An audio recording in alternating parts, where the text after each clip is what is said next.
Ayan mga minamahal kong mga ka-Bible. Ngayong araw, ang tatalakayin nating santo ay sina Saint Elizabeth and Zacharias na nabanggit po kagabi sa nabasang Gospel readings.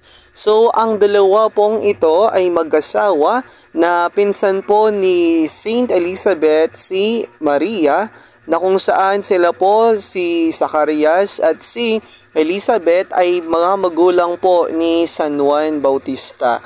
Sila po ay hindi nagkaroon ng anak, ngunit subalit sa grasya ng ating Panginoong Diyos, sila ay biniyaan ng isang anak na lalaki na naunang dumating kesa sa ating Panginoong Hesukristo, na nagbautismo sa maraming tao na nagbalik sa mga Israelita sa kanilang tunay na Diyos.